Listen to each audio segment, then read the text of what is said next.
The tray left Giulia's hands before she even registered falling. Glass shattered against the tile, soda and shredded ice spraying across her shoes as she caught herself on the edge of a booth, her palms skidding through spilled Coke. Laughter cracked around her like static, but she didn't look up right away. She was too busy breathing, too busy willing her hands to stop shaking. "Get a mop, will you?" the boy in a leather jacket said, still grinning, phone raised, capturing every second. "This is gold. Absolute gold." Giulia straightened slowly. Cola dripped from her chin onto the collar of her blouse, the fabric clinging cold against her skin. Her name tag, Giulia, for years, hung crooked, half-soaked through. If you've ever been the punchline in a room you couldn't afford to walk out of, stay with this one to the end. Hit subscribe now, because in about 90 seconds this story stops being about her humiliation and starts being about their mistake. "You think this is funny," Giulia said, and her voice didn't shake the way her hands had. It came out low, steady, almost gentle, the voice of a woman who had absorbed worse and was still standing. "Kinda," the boy said, glancing at his friend for approval. "I mean, look at you. You're basically built for slapstick." A woman two booths over stood up like she meant to intervene, then sat back down when the boy's friend turned and stared her into silence. Nobody else moved. The manager, Carl, was watching from behind the register, wiping the same spot on the counter over and over, pretending not to see.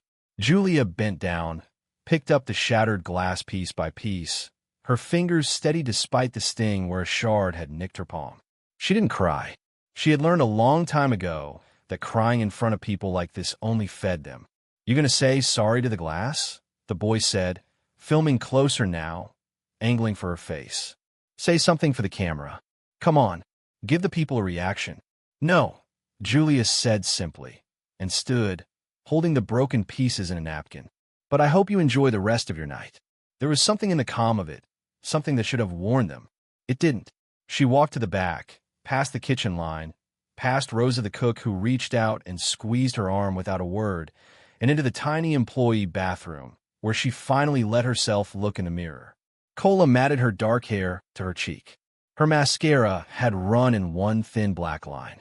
She looked, for a moment, exactly as small as they'd wanted her to feel.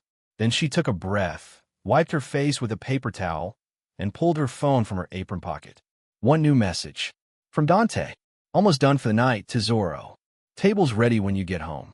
Everything okay?" Her thumb hovered over the screen. She could tell him.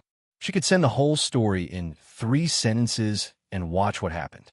But some old, stubborn part of her, the part that had waited tables through community college, that had built a life out of quiet dignity, didn't want to be rescued. Not yet. "Fine," she typed back. "Rough shift. Home in an hour." She didn't mention the Coke. She didn't mention the phone that had filmed her like an exhibit. She had no idea that 30 feet away, at that very moment, the boy in a leather jacket was posting the video with the caption "Fat Waitress gets served," faced with tears of joy, tagging his friends, tagging the diner's location, tagging everything that would matter in the next 24 hours. She didn't know that a bartender at the diner, a kid named Tommy who'd once done 2 years for a debt he still owed people he shouldn't have owed, recognized the last name stitched discreetly into the tag of Giulia's jacket, hanging on the coat rack by the door. Vitali. He'd seen that name before. On paperwork he wasn't supposed to see. On the side of trucks that moved through the city at 3 a.m. On the lips of men who lowered their voices when they said it. Tommy's hands went cold around the glass he was drying. He set it down without a word, walked to the back hallway, and pulled out his phone. Not to call the police, not to call his manager, but to send a single text to a number he'd been told, once in a voice that still haunted him, to only ever use in an emergency. "Boss, you need to see something. It's about your wife." 3 miles away, in a penthouse office overlooking the harbor, Dante Vitali set down the glass of scotch he hadn't touched and looked at the message lighting up his screen. His jaw tightened before he'd even opened it. He didn't know yet what had happened. But he already knew, with the certainty of a man who had built an empire on knowing things before other people did, that somebody was about to learn exactly who they'd humiliated and exactly whose wife she was. Dante opened the video before Tommy's second text finished loading. The footage was shaky, filmed from a booth across the room, but it was clear enough. Clear enough to see his wife's face when the soda hit her. Clear enough to see her hands catch the edge of the table. Clear enough to see the boy's grin, wide and delighted, like he'd just won something. Dante watched it twice. Then a third time, slower, his thumb pausing on the boy's face, on the friends laughing beside him, on the caption underneath. Fat waitress gets served face with tears of joy. Someone teach this girl to duck LOL. The room around him didn't change. The lights stayed the same soft gold. The harbor still glittered outside the window. The scotch still sat untouched on the desk. But something in Dante went very, very quiet, the particular quiet of a man deciding, in real time, how far this was going to go. His assistant, Marco, stepped in without knocking, which told Dante everything about how fast this was already moving. Boss, it's already got 40,000 views. It's climbing. Give me Tommy on the phone, Dante said, voice flat, controlled.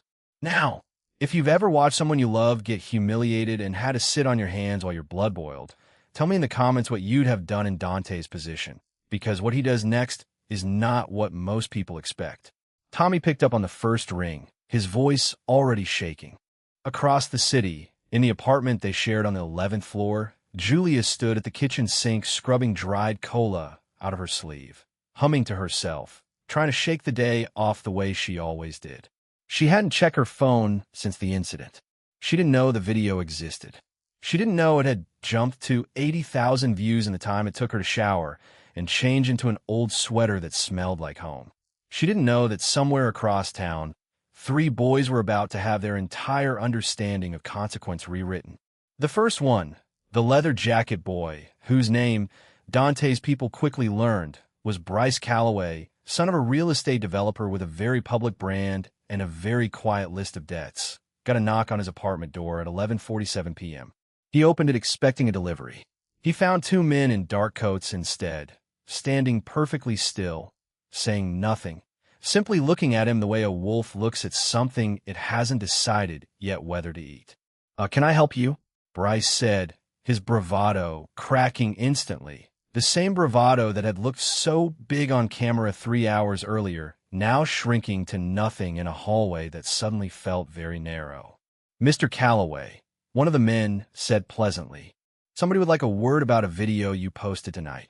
Bryce's stomach dropped somewhere around his shoes. It's just a joke, man. It's not. Who even are you? You'll find out soon enough, the second man said, stepping aside to reveal the elevator opening behind them, and the tall figure stepping out of it, tailored black coat, ink climbing visibly up his neck from beneath his collar, eyes the color of a closed door. Dante Vitale didn't raise his voice. He didn't have to. Bryce, he said, almost gently, I understand you had some fun tonight. Bryce's phone, still in his hand, buzzed once. A new comment on the video. Then another. Then 5 more in the same second. An avalanche starting somewhere he couldn't see and couldn't stop. Because while Dante's men had been finding Bryce's apartment, Dante's other people had already been finding something far more dangerous to Bryce than a Mafia boss standing in his hallway. They'd been finding his father's business partners. I don't know what you're talking about, Bryce said, backing into his apartment, and Dante followed him in without being invited, the 2 men in dark coats closing the door behind them with a soft, final click. You threw a soda in my wife's face tonight, Dante said, still in that same terrible, gentle voice. You filmed her. You laughed. You called her fat for a caption because you thought it would get you likes. He tilted his head slightly. Did it work? Bryce's mouth opened and closed. I didn't know she was. That's the part that interests me, Dante said, stepping closer. You didn't know? Which means you'd have done it to anyone. Which tells me this isn't about my wife at all. This is about who you are when you think nobody's going to make you answer for it. If you've ever wondered what real power looks like when it finally shows up quiet instead of loud, this is it, and it's about to get worse for Bryce before it gets better for Giulia, so stay close. Please, Bryce said, and the word cracked in half. I'll take the video down right now. I swear I'll apologize, You'll do all of that, Dante agreed. But not because I'm asking. He nodded once to Marco, who set a laptop on Bryce's kitchen counter and turned the screen around. Bryce stared at it, uncomprehending for a second, then felt the floor tilt beneath him. Your father, Dante said, has spent 6 years bribing city inspectors to approve buildings that don't meet code. I've known about it for 3 of those years. I've simply never had a reason to care. He let that settle. Until tonight. Bryce's face had gone the color of old paper. You did this. Because of video. I did this, Dante corrected. Because your son threw a drink at a woman for entertainment, and it turns out his father built an empire the exact same way, by deciding certain people don't matter enough to answer for how they're treated. I just moved up the timeline. The elevator doors opened onto the 11th floor, and Dante stood there a moment longer than he needed to, composing his face into something softer than the one he'd worn in Bryce's apartment. He didn't want her to see the version of him that had just stood in a stranger's living room and dismantled a man's entire sense of safety. He wanted her to see her husband. He found her in the kitchen, exactly where he'd pictured her, sleeves pushed up, humming something old and half-remembered, a pot of tea steaming on the stove. She turned when she heard the door, and her whole face lit the way it always did, the way it had lit up 4 years ago in a diner very much like the one she still worked in, when he'd walked in as a stranger and left as something else entirely. Hey, she said. You're early. Rough shift, Dante asked, keeping his voice light, watching her carefully. Something flickered behind her eyes, small, fast, gone almost before it arrived. Same as always. You know how Tuesdays are. If you've ever tried to protect someone by carrying pain alone, watch what happens in the next 60 seconds. Because Giulia is about to learn that love doesn't let you carry it alone, and I want to know in the comments. Should he have told her he already knew, or let her tell him herself? Dante crossed the kitchen slowly, took the mug from her hands, and set it down. Giulia, what? Show me your hand. She blinked. What? Your hand, he said again, gently, and reached for it before she could hide it, turning her palm up toward the light. The thin red line where the glass had cut her was small, already scabbing, but it was there, evidence she hadn't thought to hide because she hadn't imagined he'd ever have reason to look.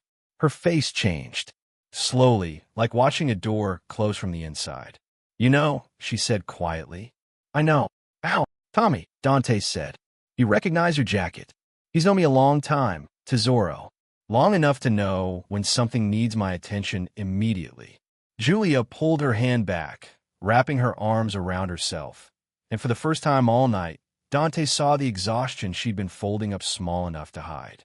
I didn't want you to do anything, she said. I didn't want you to turn it into whatever this is going to become. I just wanted to come home and forget it happened. I know that too, Dante said. And I let you have that for exactly as long as I could. What did you do? Her voice had an edge now, fear threading through it. Not fear of him, never that, but fear of the machinery she knew existed underneath the man she loved, the machinery she'd chosen, for years ago, to marry anyway. Dante, what did you do? He told her. Not the parts about Richard Calloway's zoning fraud. Not yet, but the parts that mattered to her. That Bryce knew her name now. That an apology was coming, a real one, in the morning, with her name and his face attached to it.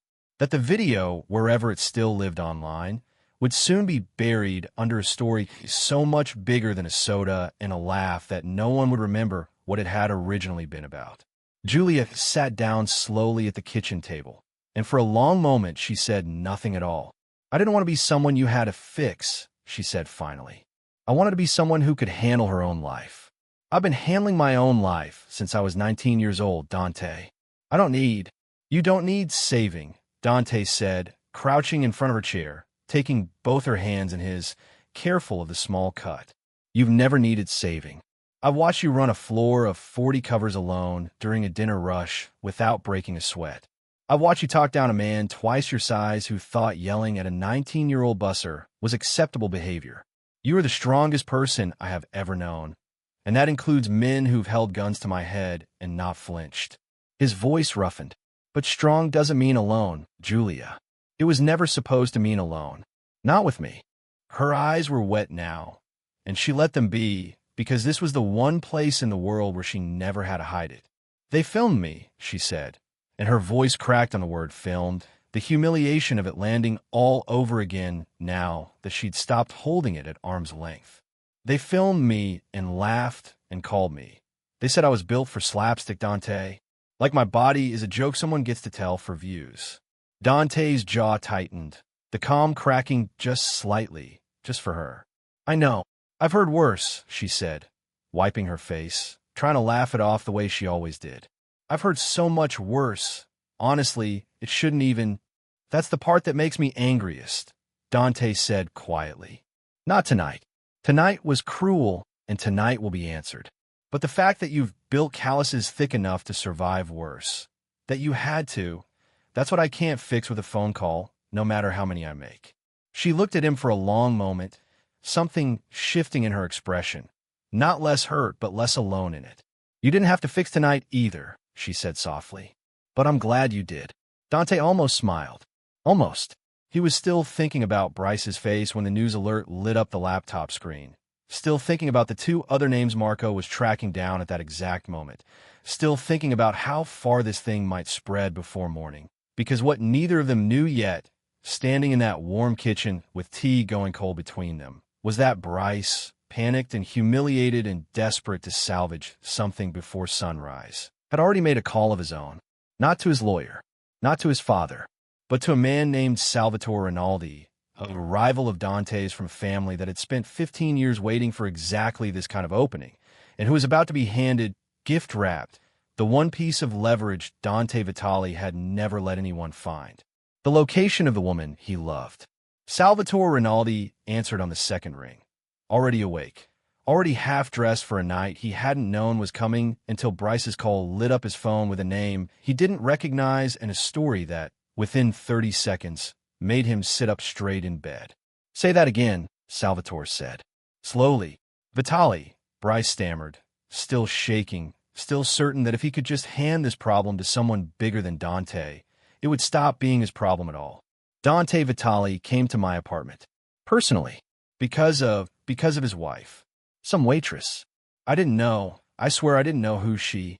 His wife, Salvatore repeated, and something in his voice went very still, very focused, the way a predator goes still right before it stops pretending to be anything else. Dante Vitali has a wife. Nobody knew that. Not really. Not in the way that mattered. Dante had built a wall so total around Giulia's existence that even men who'd spent years trying to find a crack in his empire had come up with nothing. No photographs, no public appearances, no name on any document that mattered. She worked a diner shift under her maiden name. She lived in a building registered to a shell company 4 layers removed from anything traceable.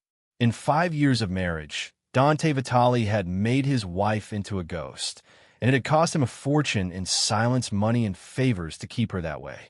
And a rich, panicked 22-year-old had just handed her real first name and her workplace to exactly the wrong man, in exchange for the hope that it would make his own problem disappear.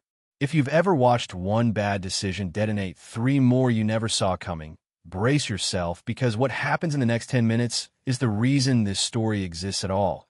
And I want you to remember, when it lands, that it started with a soda and a cruel laugh. Where does she work? Salvatore said.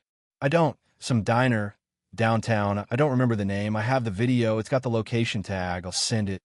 Send it, Salvatore said, and hung up before Bryce could say anything else. Already pulling a jacket over his shoulders. Already calling 2 men he trusted with exactly this kind of work. Quiet work, careful work, the kind that didn't announce itself until it was already finished. 15 years.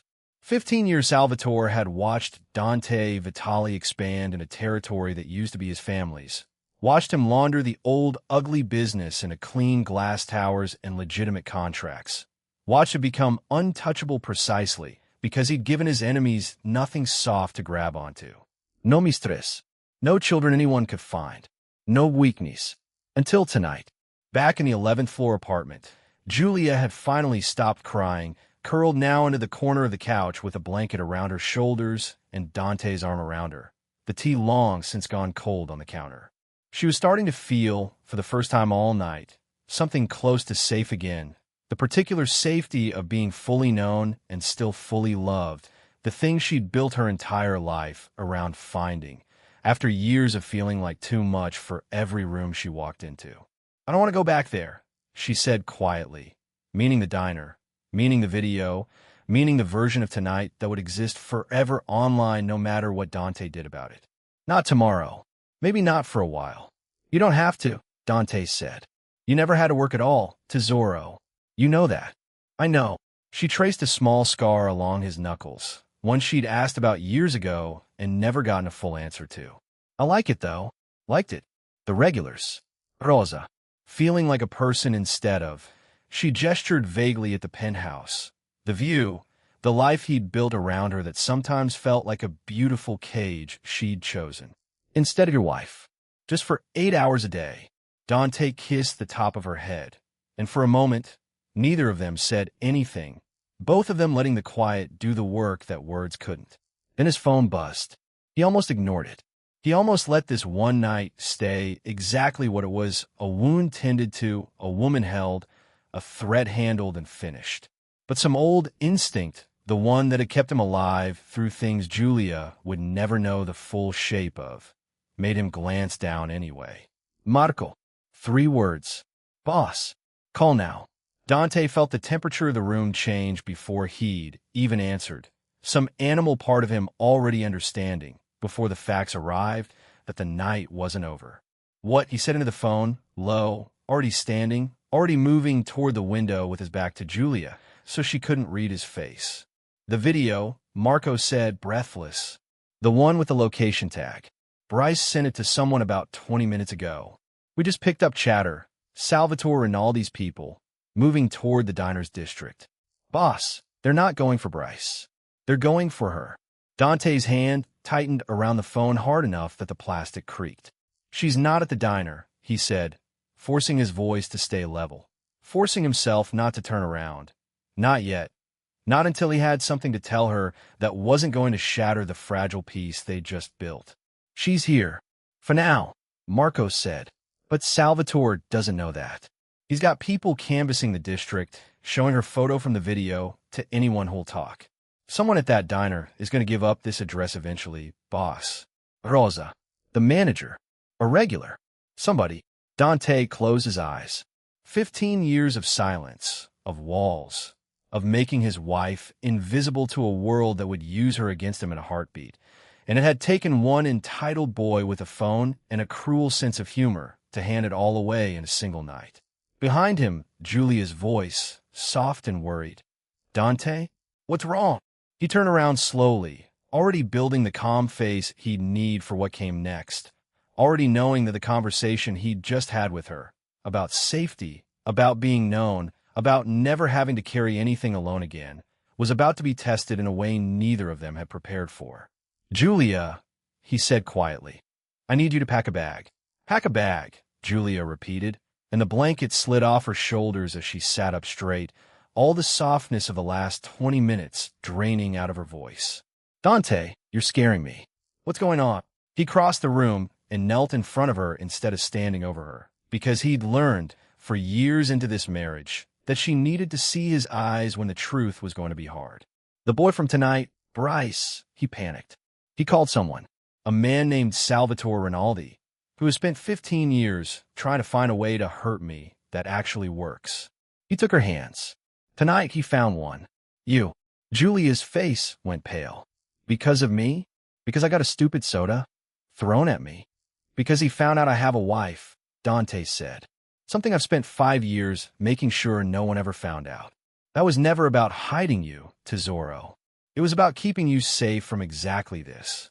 If you've ever watched someone's whole world tilt sideways because of one careless mistake that wasn't even their fault, stay through this last stretch. Because what Giulia does next is not what a frightened woman is supposed to do.